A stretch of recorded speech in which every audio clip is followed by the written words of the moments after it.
Hey everybody, welcome back.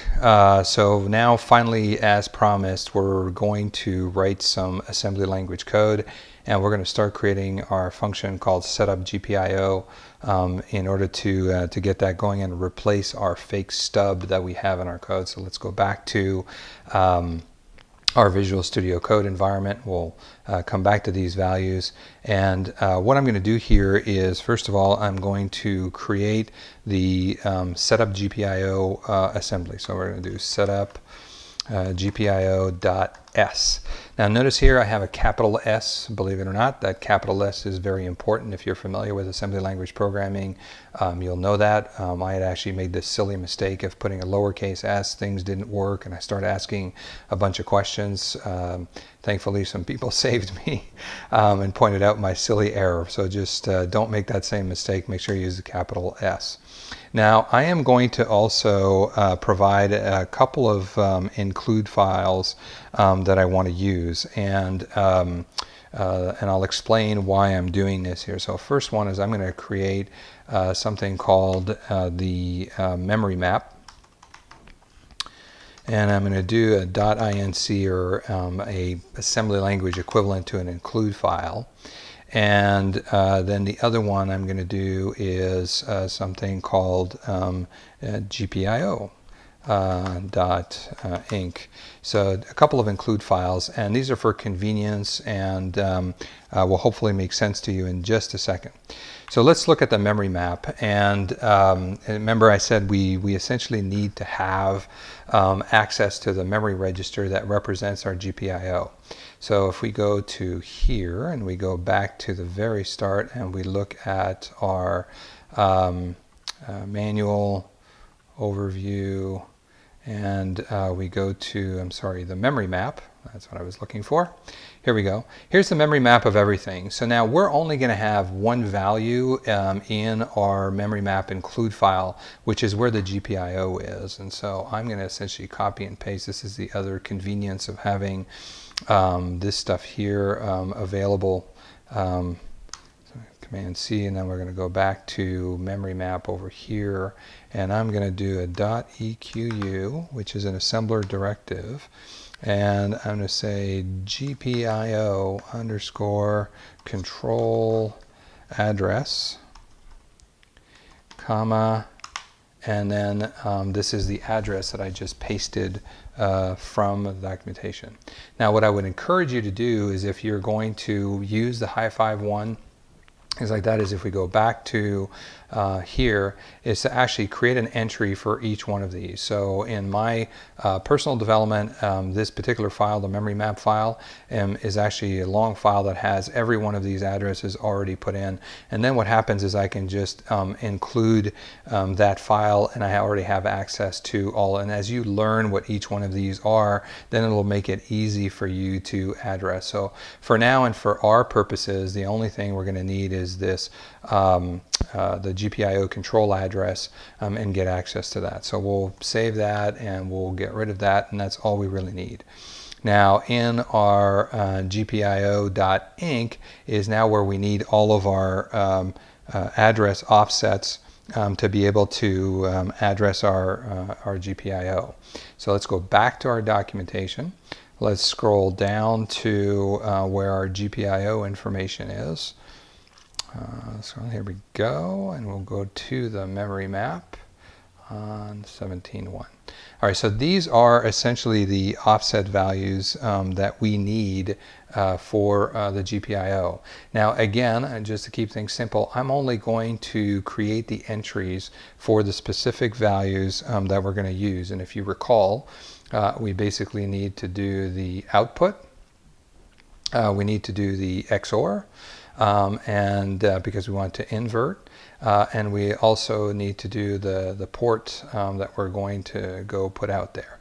So so that's actually very important. And then so then we'll be able to address our GPIO. So let's go to our let's copy our first one, which is our output value. And let's go to our GPIO. And again, .equ, whoops, cursor right place, .equ. So again, .equ is a directive to the assembler. It's equivalent to doing a define statement, and you'd be able to just do a sharp sign define, but just to stick to being all in assembly language, we're going to do that this way. So then we're going to basically say, hey, we've got our GPIO output enable port, so output en, and there's a comma required, and then we have our value there. The other part that we need is not just our output port, our output enable. We actually need our output port, so we're going to copy our 0xc. The other thing is doing the copy paste also helps reduce in the errors, so you're not sort of transcribing. So .equ GPIO output, and then we'll call it the value, and we'll put a command V in here, so that gets us that port.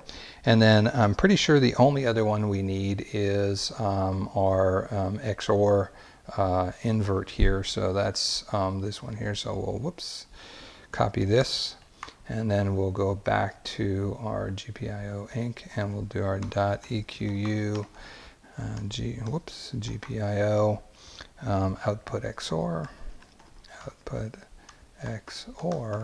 and paste our value.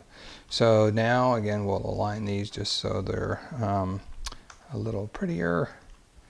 So those are the values. So again, similar to the memory map, I would encourage, if you're going to do a lot of work with the GPIO and you're going to do a whole bunch of input output, build yourself a file that's actually what I have, is all of these things, is all of these values that are on this particular table. I have an entry already created, so I want to keep us focused on our particular project.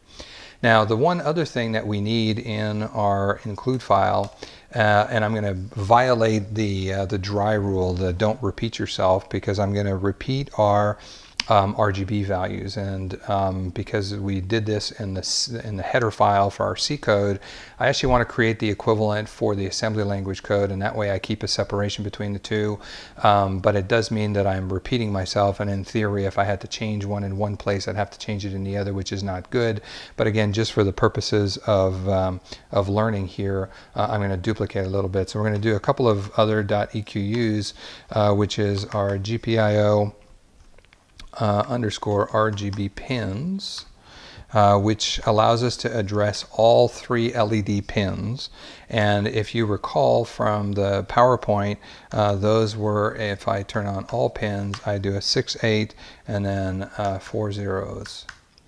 And then let's repeat. This is the part where I'm violating the dry rule. I'm going to basically say GPIO red LED, and then I'm going to put a 0x, and that was at a 4 and 5 zeros. And then .equ GPIO GPIO blue LED. And the blue LED was a 0x2. And then you can just go back in that previous video where we went through all of that and verify that what I'm doing here does connect to what I showed you in that previous video. So now we're going to do the green LED, and then, the green LED is 0x08, and then 4 zeros. So basically now we have set up our memory map, which allows us to talk to our GPIO register, and then we have the offsets, the GPIO offsets, which are the output enable, output value, and the XOR, which will invert the behavior as I mentioned. And then finally we just put our values for our RGB pins so that we can talk to those. So now that we've got that setup done, now we can go to the setup GPIO, and we can actually write our first lines of assembly language code. Now, if you recall at the very beginning, I said, hey, there's some documentation, there's some books you can get. So in the RISC V reader, there's a lot of information about setting up a function call and the overall assembly language file. So what I'm going to be typing here comes from the RISC V reader. That's why I really think you should get a copy. It'll help you. But some of this stuff is also pretty standard assembly if you're familiar with other assembly language programs and using the new assembler. So we're going to start with a section, and that section is going to be a .text. And so that means that the code that we're about to write is actual code, and it is not data, it's nothing else. So text is essentially a synonym for this is a code section that we're writing. We're going to do a .align, which is a memory alignment feature. It's been set to 2. This value will depend on the memory alignment that you need as you write more sophisticated firmware. So I wanted to include it there because it is part of the RISC V reader, so that we had some consistency. Now the next thing we're going to do is we're going to define a global, GLOBL, a .global, and we're going to do setupGPIO, which is our function call name. So the reason we have to have that is because when Platform IO calls the compiler or assembler and brings all of this together, it needs to be able to find our symbols. So this is sort of a simple definition that we go through. Now the next thing I'm going to do is I'm going to include our include files that we've already created. So we've created the memory map, so that'll let us talk to, memory map.inc. Gotta put that in quotation marks. Memory map.inc. And then we're also going to include our gpio.inc. So that'll just bring in those values that we put into those include files that we go through. So now we're actually going to write our first assembly language function that is callable from C code. And so we put our symbol, setupGPIO, because that's where we're going to essentially have the entry point. And in order to do a typical function call, again, this is in the RISC V reader, so again, I'll recommend that you get that. The first thing you want to do is set up a stack frame so that you can save the return address. Now, in our case, this would probably work without it. I've done a little bit of testing and it works fine, but this is part of the standard setup that you would normally go through when you set up an assembly language function. So the first thing we're going to do is say add immediate, stack pointer, and minus 16. And I'm going to put some comments as I go, and this one's going to be allocate the stack frame. So let's take a quick look. So add I is add immediate, which basically says, hey, take the stack pointer, add minus 16, so subtract 16, and then put the value back into the stack pointer. So I'm essentially moving the stack pointer up, and what that does is it gives me, it resets the memory address on the stack pointer so that I can go store a value. And the value that I want to go store, I'm going to do a store word, the return address, so this is how we can return from our function, and then I'm going to basically set this up with the stack pointer. So, and the comment I'm going to put here is save the return address onto the stack. Save the return address onto the stack. All right, so that basically saves the return address so that when we return from our function call, we'll have to bring back our return address. So what this protects is that if the return address gets overwritten somewhere in our function, it's been saved onto the stack, so that then when we, you'll see at the end when we basically do the return part, we're going to bring that value back from the stack, and then we'll be able to return to our C function. So this is just the setup and something that you would have at the beginning of most of your assembly language functions that get called from C code.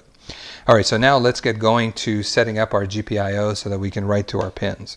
So the first thing I want to do is get our GPIO control address. So I'm going to load immediate into register T0 the GPIO control address. The RISC V standard, the RISC V instruction set definition includes 32 registers. And that's actually a really good thing, because you can do so much through the registers. And the T0 is essentially a temporary register. So again, I'm going to point you to the RISC V reader. There's a chart in there that basically outlines what all of the registers are, what they're typically used for. And so when I'm inside of a function like this and I'm just doing a little bit of work, using the temporary registers feels like the best thing to do. And so my comment here is going to be load the base GPIO address.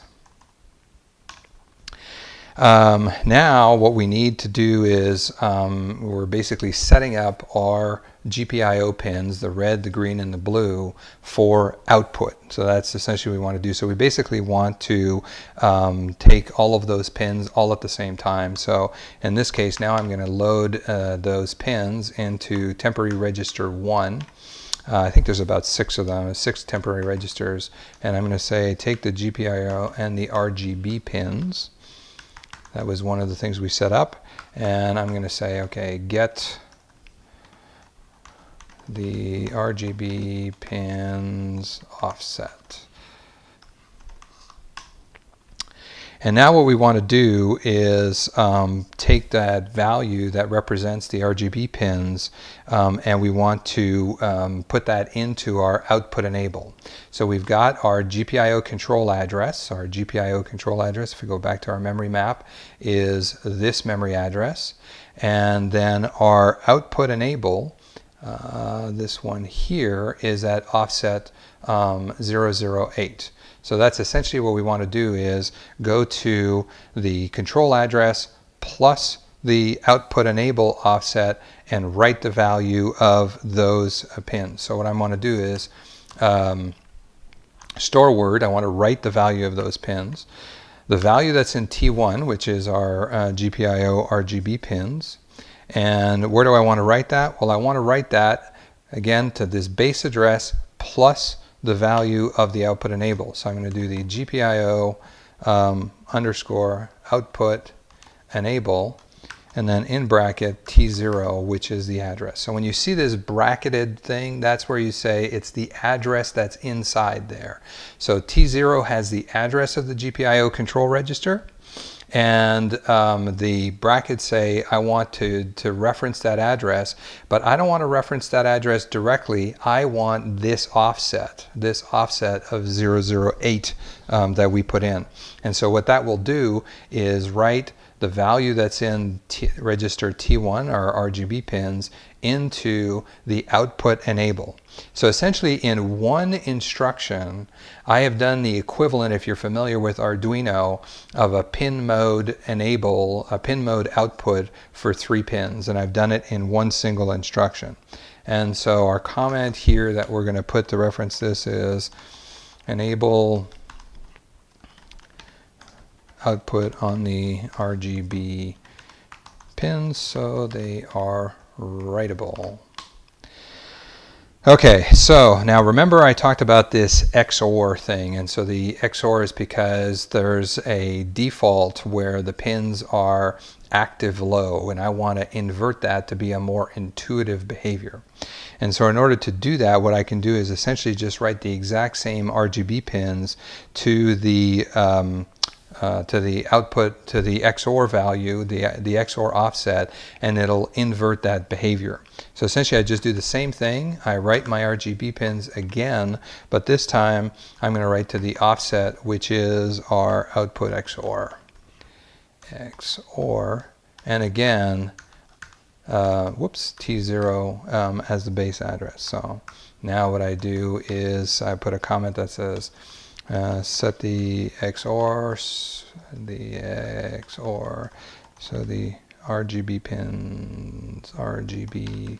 pins are active high instead of the default active low.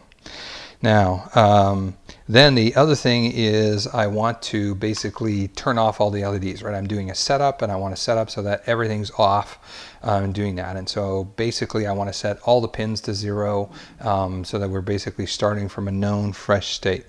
Now it turns out the RISC V instruction set has a very special register called X0, and it was actually quite astounding to me how useful the X0 register is. I didn't expect that.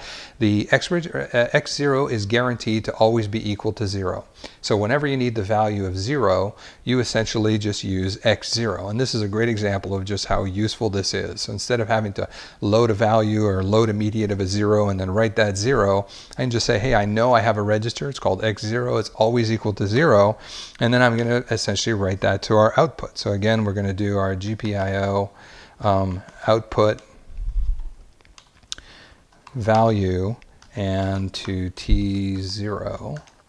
And here what we're going to say is set all the writable pins to 0 to clear the LEDs. And essentially that's what we do. So that's actually it. That's our setup function. We've done the Arduino equivalent of pin mode output for our 3 LEDs. And so now that we're basically done with the work we want to do, we want to return to the function that called us. So we essentially want to do this return back to our C code. So in our case, through here, we didn't modify the return address, and nothing that we did would modify the return address. That's why I said this is not exactly something that would have been required.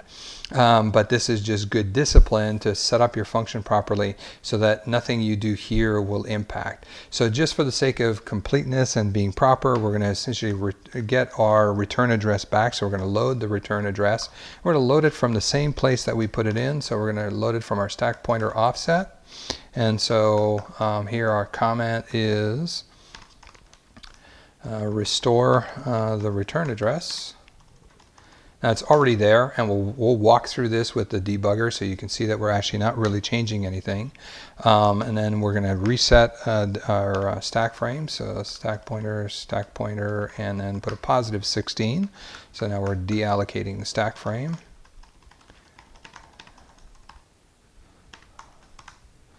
And that's it. We return. And we are, whoops. We're going to do a return, and that's it. We have now written our very first assembly language function.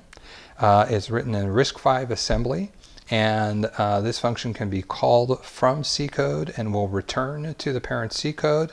And it essentially accomplishes quite a bit in terms of setting up our output and clearing out the pins. And we did that in really what is a grand total of 5 lines of assembly language code. And if you don't include, obviously, the memory map and the GPIO values that we set up in our include file. So very quick and easy, very simple, and the instructions are very, very straightforward to do that. So our next step now is we're going to go replace our stub with the fact that we've got a real setup GPIO. And I want us to walk through this with the Platform.io unified debugger so that we can watch what's happening step by step through all of this.